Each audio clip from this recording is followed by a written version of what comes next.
Bom, expectativa que daqui a algumas horas a gente esteja comendo bastante, mais uma vez, mas que o ano novo comece ou se inicie sobre a nossa vida.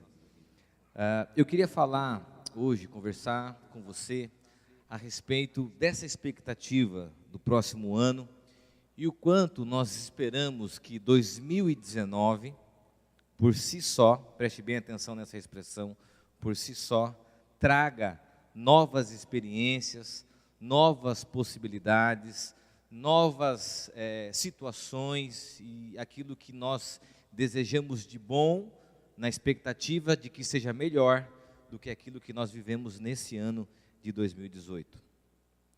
Você percebe que esse sentimento que nós temos em comum, de que o ano que vem seja melhor do que esse ano, é algo que a gente coloca em prática nesse processo. Eu quero falar um pouquinho sobre isso nessa introdução, para incluir você e eu dentro desse entendimento.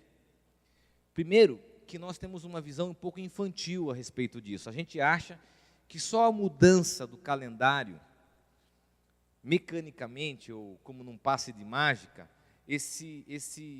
essa mudança, traga consigo automaticamente coisas novas.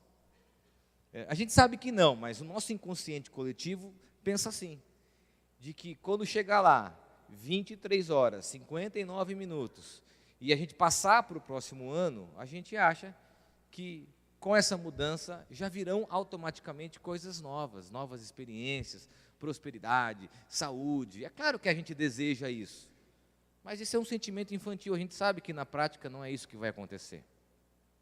A gente sabe que na prática a gente vai repetir os mesmos erros, os mesmos equívocos. A gente sabe que na prática, e talvez algumas horas depois, aquela dieta que como eu e você estamos esperando para começar o ano que vem, vai ficar para a próxima segunda, vai ficar para outra segunda, porque essas mudanças, elas não estão ligadas a uma mudança tão somente de um calendário. Esse é um ponto. Segundo ponto, eu não quero desconsiderar a importância disso, e aqui eu quero falar sobre isso, é que nós seres humanos, nós precisamos de ritos de passagem. O aniversário é um rito de passagem, um casamento é um rito de passagem, uma formatura é um rito de passagem, e o ano novo é um dos principais ritos de passagem, que nós podemos aproveitar como um rito de passagem para dar início a novas experiências e novas mudanças. Você entendeu a diferença?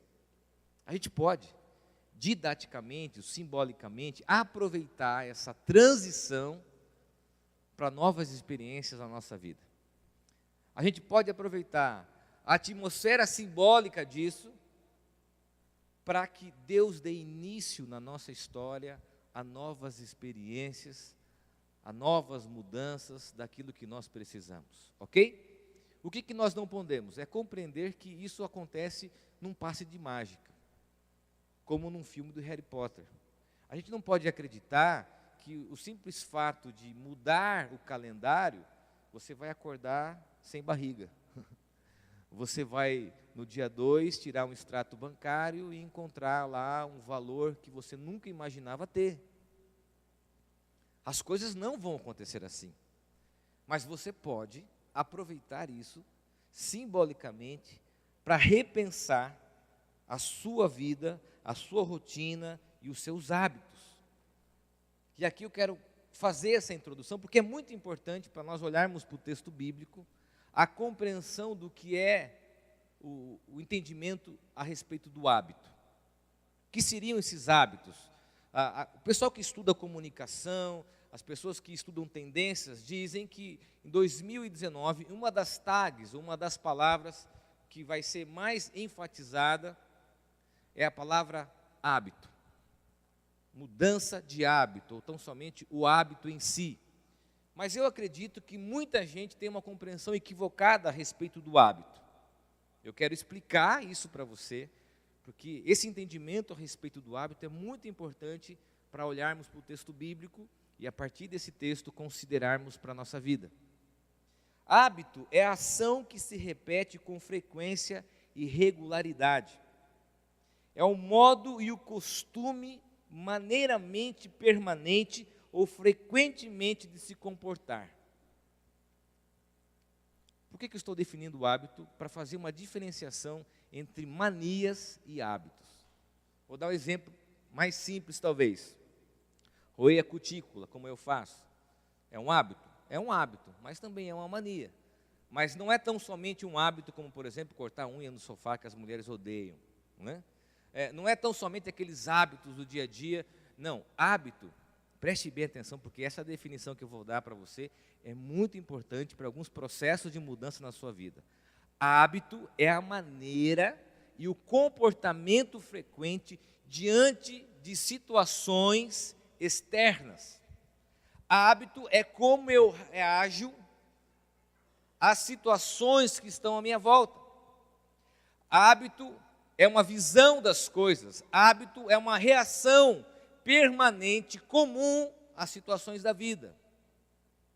Nesse sentido, criticismo é um hábito. A visão negativa da vida é um hábito. A mentira é um hábito. O mau humor é um hábito. Uma série de situações que estão mais ligadas ao nosso comportamento e como nós reagimos às experiências, tem como definição o que nós compreendemos ser os hábitos. Então, eu quero inserir aqui, hábito, e aqui tem um pessoal que compreende esse aspecto da saúde, a gente fala muito sobre isso nesse sentido.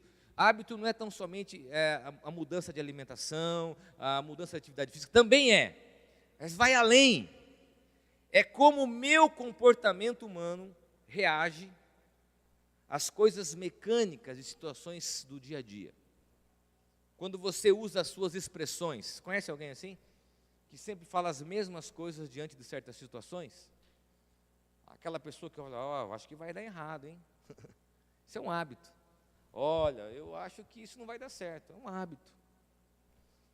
Ou quando você vive uma experiência, por exemplo, diante de uma notícia ruim, de uma situação que vai exigir de você um esforço, a pessoa já se vê constrangida e reage negativamente, é um hábito.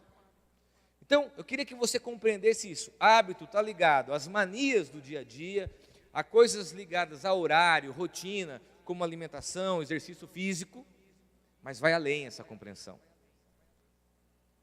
Hábito é a maneira mecânica, natural, rotineira que reagimos às situações da vida. E a palavra hábito vem da expressão habitar, o que habita em nós, o que habita na nossa vida, o que habita em mim. Vai além de simplesmente coisas práticas e pontuais. Nesse sentido, e respondendo a isso, eu quero ler com você o texto que Paulo escreve, a carta que Paulo escreve aos Efésios, capítulo 4, do versículo 17 ao versículo 24. Paulo, ele usa os primeiros capítulos dessa carta para falar de doutrina, de conhecimento, de princípios, de teologia. E na segunda parte dessa carta, ele fala sobre prática. É como se ele usasse dessa didática. Nos capítulos iniciais, ele fala a respeito do conteúdo, da teoria. E a partir do capítulo 4, ele vai falar da prática desse conteúdo. E quando ele escreve essa carta, a preocupação do apóstolo Paulo é que as pessoas tenham consciência, em termos práticos, do abandono completo da velha maneira de viver e o desenvolvimento da nova maneira de viver, tanto na vida pessoal, como nos relacionamentos humanos. Paulo tem essa preocupação nessa carta. Um conteúdo, uma informação que esteja conectado à prática, para que as pessoas tenham, de uma forma muito nítida, o abandono completo da antiga vida para uma nova vida em Cristo Jesus, no aspecto pessoal e espiritual, mas que afete os seus relacionamentos. E o texto diz assim: portanto, em nome do Senhor, eu digo e insisto no seguinte: não vivam mais como os pagãos, pois os pensamentos deles não têm valor, e a mente deles está na escuridão. Eles não têm parte na vida que Deus dá, porque são completamente ignorantes e teimosos. Eles perderam toda a vergonha e se entregaram totalmente aos vícios. Eles não têm nenhum controle e fazem todo tipo de coisas indecentes. Mas não foi essa a maneira de viver que vocês aprenderam como seguidores de Cristo. Com certeza vocês ouviram falar dele e, como seus seguidores, aprenderam a verdade que está em Jesus. Portanto, abandonem a velha natureza de vocês, que fazia com que vocês vivessem uma vida de pecados e que estava sendo destruída pelos seus desejos enganosos. É preciso que o coração e a mente de vocês sejam completamente renovados. Vistam-se com a nova natureza, criada por Deus, que é parecida com a sua própria natureza e que se mostra na vida verdadeira, a qual é correta e dedicada a Ele. Paulo usa a referência dos gentios ou dos pagãos, como essa tradução, como uma categoria espiritual em contraposição ao comportamento cristão. Ele parte de um antimodelo, do negativo, para o modelo positivo. Ele parte daquilo que é ruim, como o hábito dos pagãos, como o hábito daqueles que não acreditam, para um modelo de Cristo, de uma nova vida desenvolvida a partir da experiência da fé. E isso me leva a considerar, a partir do texto, a primeira questão muito importante para a gente compreender um ano novo com novos hábitos. Primeiro, que é preciso abandonar os maus e velhos hábitos. Olha só o que diz o versículo 22. O versículo 22 diz assim: portanto, abandonem a velha natureza de vocês, que fazia com que vocês vivessem uma vida de pecados e que estava sendo destruída pelos seus desejos enganosos. Paulo leva a gente à reflexão e à identificação de maus hábitos e de velhos hábitos. Desse comportamento repetido, constante, que faz mal a mim, a você e às pessoas que estão à nossa volta e principalmente aquelas que nós amamos. Talvez a reação que nós temos diante dessa consideração de Paulo é identificar os seus maus hábitos, o seu mau comportamento e o quão nocivos eles são. A gente não tem noção disso, do quanto a nossa vida ela é marcada pelos nossos hábitos. O quanto esses maus hábitos, e aqui a gente pode inserir vários maus hábitos, desde talvez de uma mania simples a um comportamento repetido, constante, por exemplo, como a mentira, como a manipulação, como o vitimismo, como o criticismo. Criticismo é um mau hábito. E a geração atual entende que criticismo é sabedoria. Não tem nada a ver com sabedoria. O mau hábito é a visão negativa da vida. O mau hábito, para muita gente, é a pornografia. O mau hábito é aquilo que me escraviza e que traz para mim a condição de escravo. A condição de escravo de uma atitude, de um comportamento que é nocivo a mim. Aqui também entra a questão da saúde. Não está separada disso. A alimentação, a atividade física, mas vai além. O que Paulo está identificando aqui é a nocividade desses maus hábitos. E eu tenho parado para pensar, e diante disso, refletido nessa mensagem especificamente, eu falei hoje de manhã, sem nenhum tipo de constrangimento, que a gente perdeu a noção desses maus hábitos e dessa reação que nós temos diante de certas situações. Quando eu casei, eu tinha um mau hábito. Não era deixar a toalha molhada em cima da cama ou não lavar a louça, que é um desafio constante para mim. Eu tinha um hábito que era ficar demais em silêncio, reagir aos problemas de forma silenciosa. Eu via qualquer situação de estresse, de dificuldade, eu me isolava. Qualquer enfrentamento, diálogo do casamento, eu sempre iria para a opção de ficar quieto. Eu ia como um mecanismo de defesa, diante de situações de estresse, eu dizia o seguinte: não, vamos esperar um pouquinho. E eu achava que isso era ser sábio. Até que um amigo disse: cara, você está reproduzindo exatamente o que seu pai faz. E eu percebi o quão nocivo esse hábito era a mim, e principalmente a minha esposa e as pessoas que estavam perto de mim.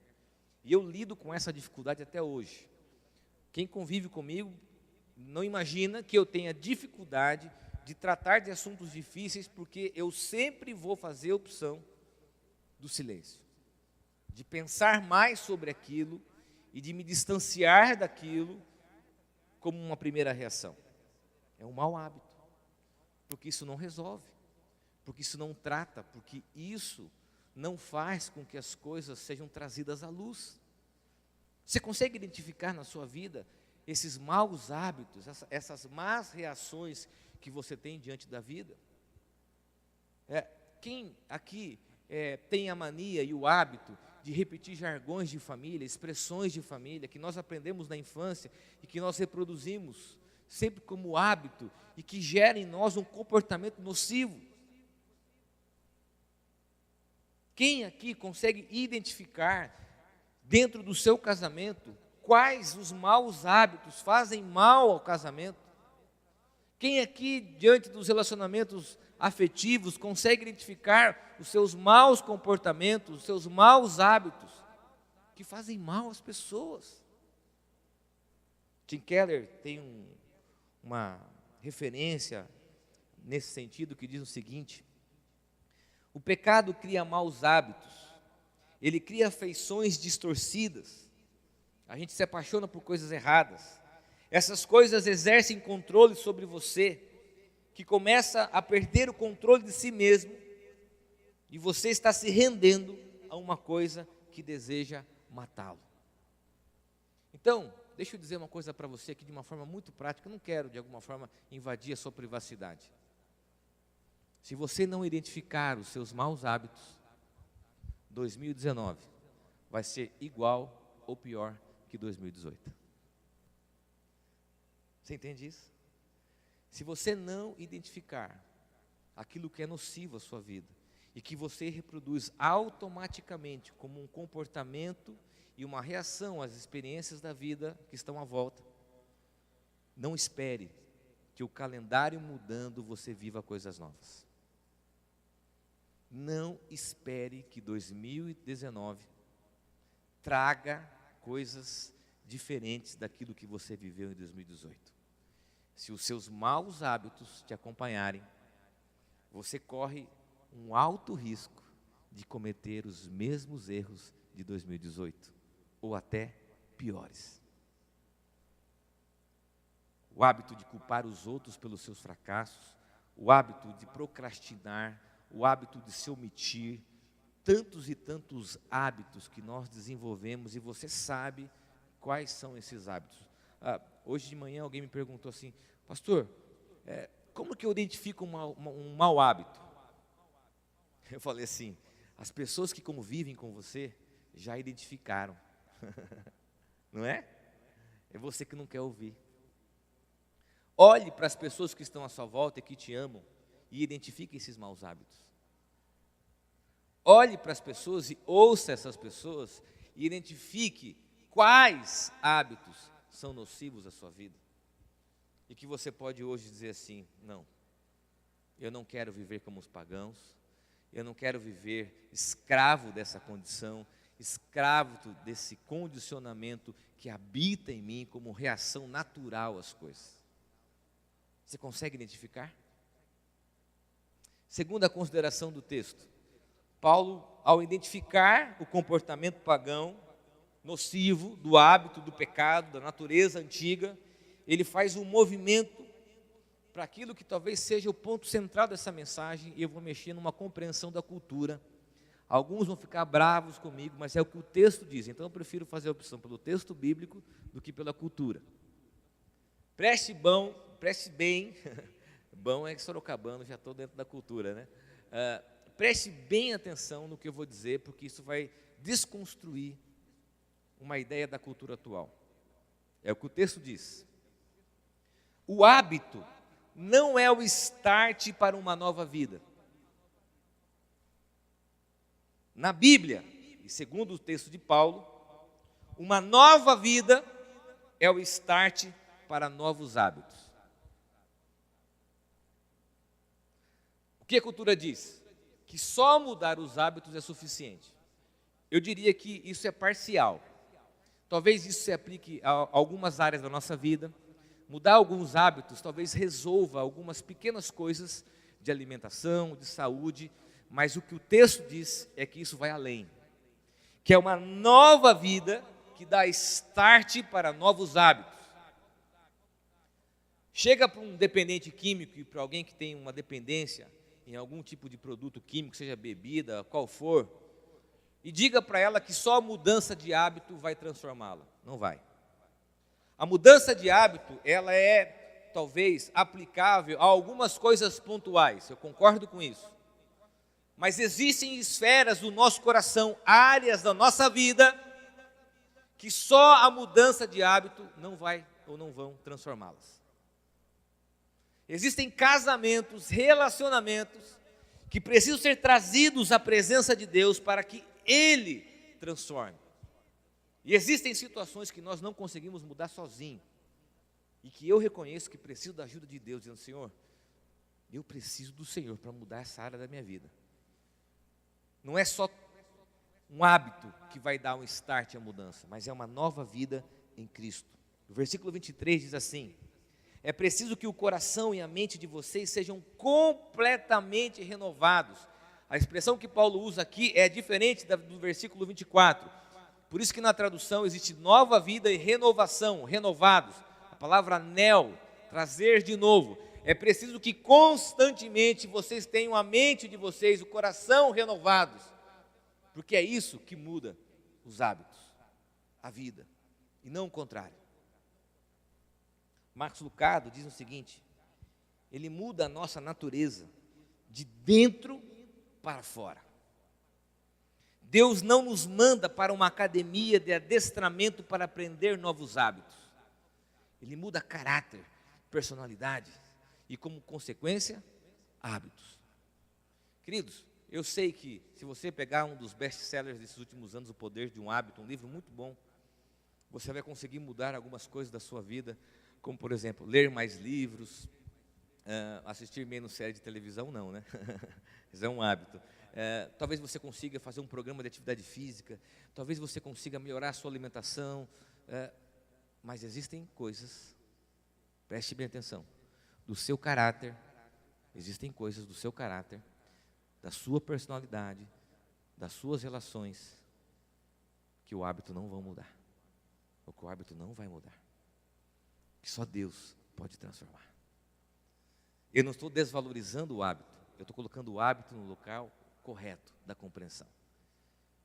Existem casamentos que só o hábito de tomar um café, jantar fora, pegar um Vale Night, encontro de casal, talvez não seja transformado.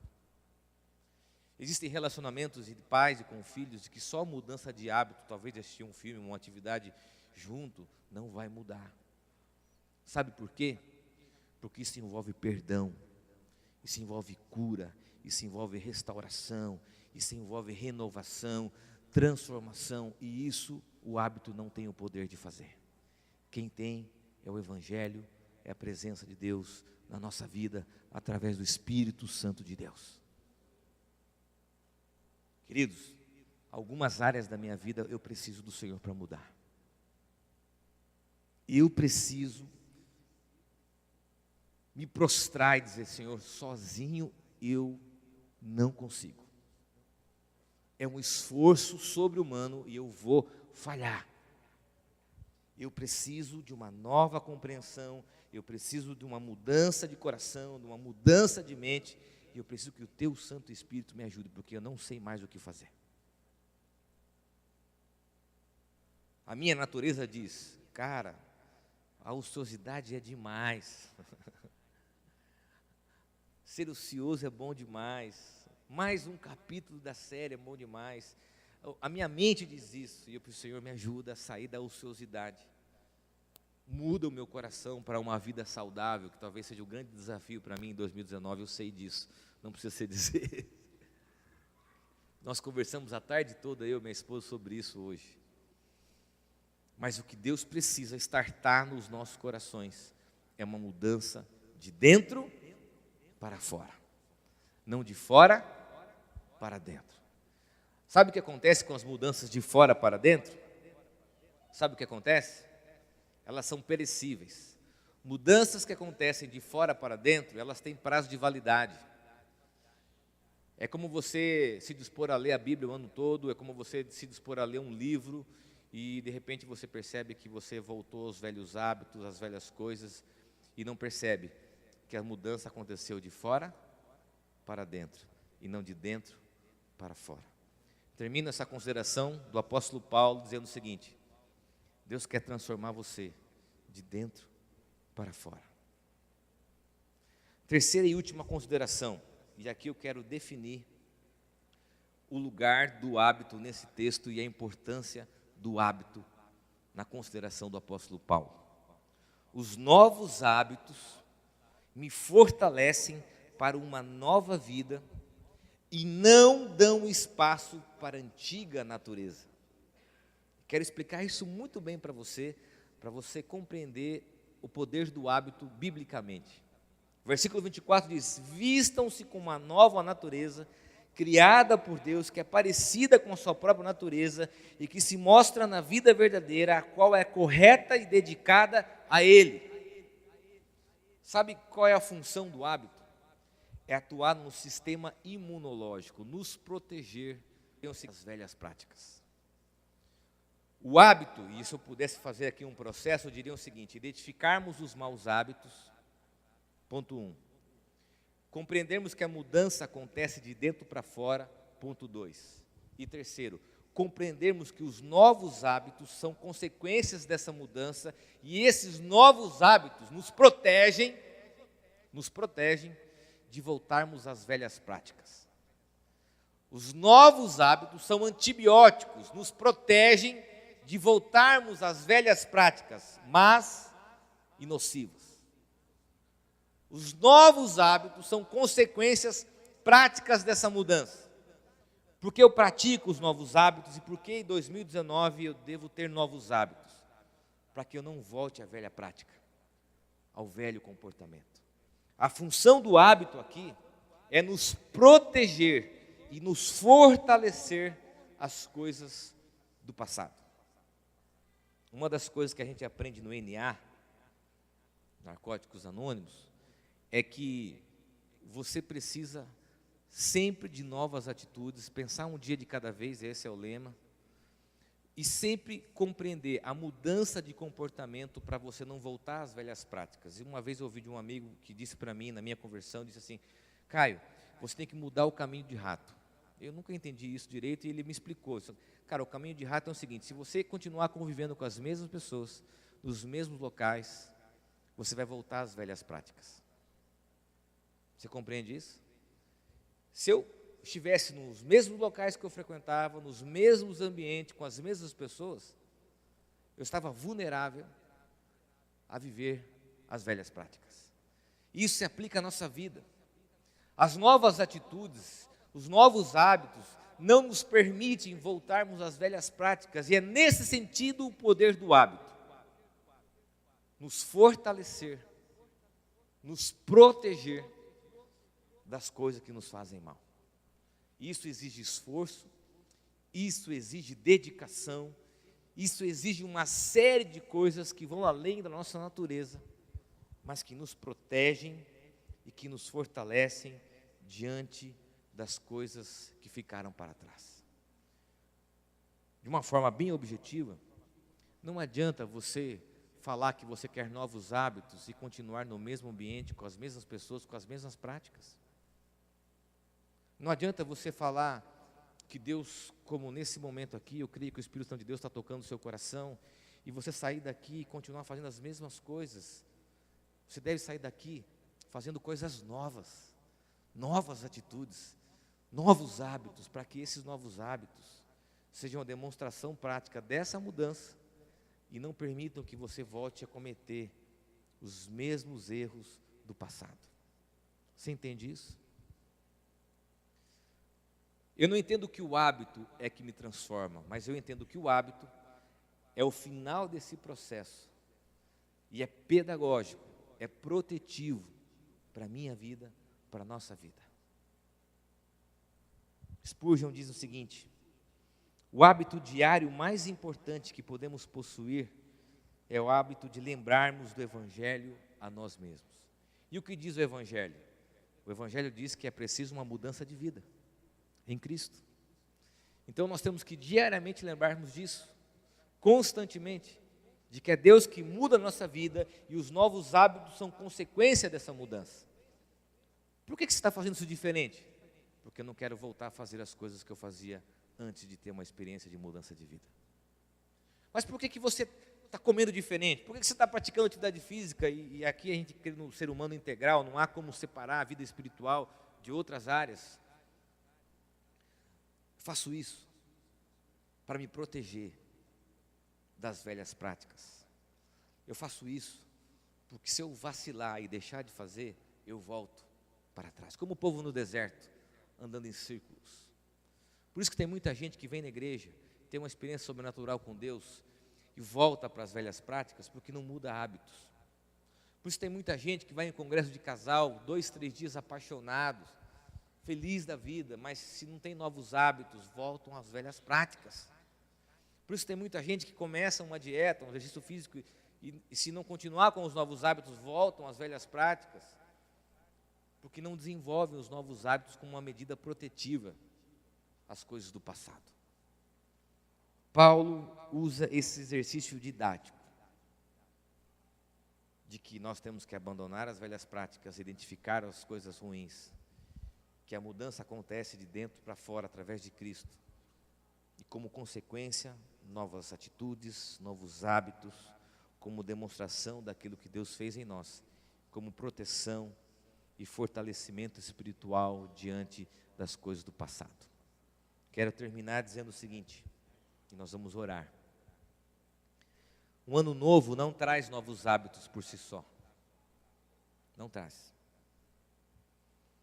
O que nos traz novos hábitos é uma nova natureza em Cristo Jesus, uma nova vida. John Piper faz uma pergunta, eu quero terminar com ela, que você pense nesse sentido, que é o seguinte: a pergunta mais importante que podemos fazer falar sobre qualquer hábito, ação ou comportamento é: isto contradiz o Evangelho? Vamos parar para pensar aqui e aplicar isso em diversas áreas da sua e da minha vida, ok? Seu casamento, a sua vida dentro da sua casa, a sua relação de trabalho, a sua relação com Deus, as suas emoções, a sua afetividade, a sua vida financeira. Você consegue avaliar os maus hábitos? Você consegue pedir ajuda de Deus e dizer: Senhor, só o Senhor pode mudar. E eu quero, a partir do próximo ano, mudar e ter novas atitudes para que eu não volte às velhas práticas do passado. Você consegue isso? Eu sei que é um esforço sobre-humano. Eu sei que é um esforço sobre-humano. Ter as mesmas reações que nós temos, costumeiramente. Eu tenho isso dos meus pais, da minha família.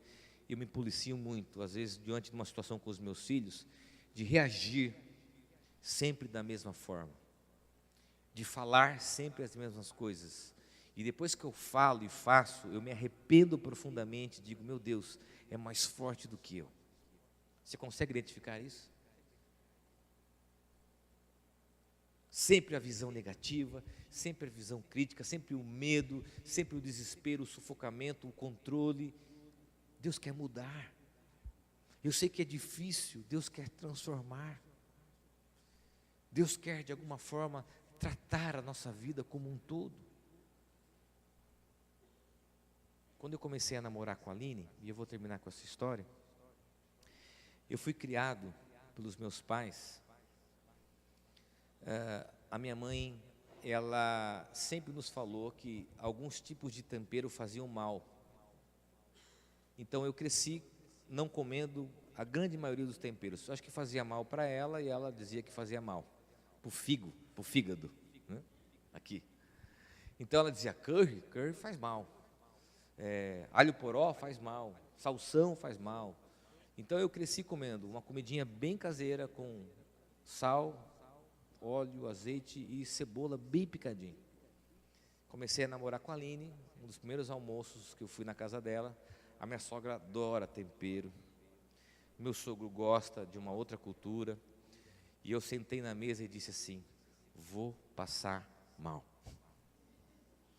Quando eu vi aquela salada cheia de coentro, eu falei: meu Deus do céu, meu fígado, vou comprar um Epocler já para tomar antes, né? E aí a minha sogra chegou com coisas agridoces, um molho de laranja para salada. Eu já falei: meu Deus, não combina doce com salada, com salgado, não tem nada. E aquele constrangimento, e eu no primeiro dia não comi. Conversei isso com a Aline e falei: mas se você não experimentar, mas eu vou passar mal. Não, mas se você não romper, você tem que experimentar. E a minha sogra foi com muita paciência. Eu comi curry e amei o curry, não me fez mal. Eu comi o salsão, amei e não me fez mal.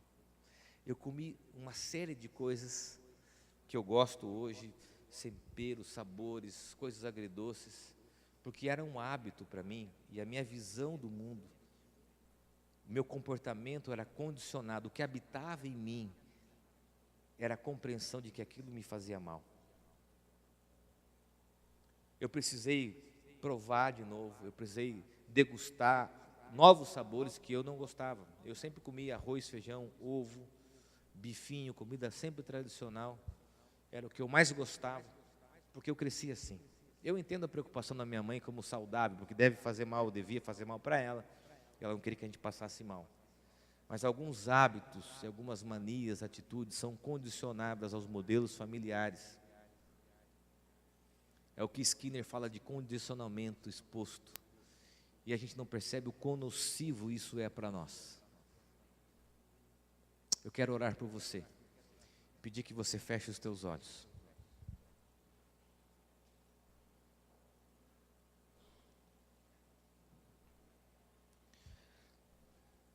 E que, ao convite do apóstolo Paulo, você identifique os maus hábitos.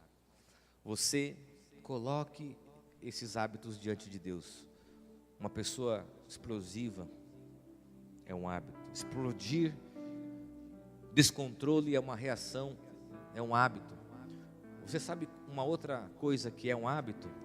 Você vai se assustar. Ciúme é um hábito. Possessividade é um hábito. Inferioridade às pessoas e vitimização é um hábito. Colocar a culpa nos outros e nunca assumir responsabilidades é um hábito. É uma reação da nossa vida. Fugir da realidade é um hábito. Manipular, mentir e uma série de outras coisas são nocivas a nós, nos fazem mal. Fofoca, maledicência e tantas outras coisas. Agora, existem áreas na sua vida, no seu coração, que só Deus pode transformar. Eu quero orar especificamente. Hoje de manhã Deus colocou isso no meu coração. Pessoas que têm dificuldade, são escravizadas pelo cigarro, o pior hábito que existe, um hábito que é maior do que você, eu sei disso. Nós não podemos julgar as pessoas. Orar para que Deus mude você de dentro para fora, que você seja liberto desse hábito nocivo à sua saúde. A bebida, a pornografia e tantos outros hábitos, a alimentação compulsiva, que Deus precisa mudar de dentro para fora. Casamentos, namoros, relacionamentos, pais e filhos, Deus precisa mudar, para que possamos entrar em 2019 com novos hábitos, novas atitudes, novos pensamentos. Pai, no nome de Jesus, eu quero, ó Deus, pedir que o Teu Santo Espírito nessa noite traga libertação, transformação, restauração à vida de pessoas que são escravas dos seus maus hábitos, das suas velhas práticas. Pessoas, ó Deus, que não conseguem se libertar tão somente com a mudança do dia a dia rotineira e precisam da Tua ajuda para experimentarem novas mudanças e transformações. Ó Deus, por essa palavra, a palavra do apóstolo Paulo, a palavra de Deus para nós, muda a nossa natureza, muda a nossa vida pelo Teu Santo Espírito, renova a nossa mente e coração, para mudar os nossos hábitos e as nossas atitudes. Senhor, muda as nossas práticas, liberta daquilo que faz mal a nós e as pessoas que nós amamos, no nome de Jesus, amém.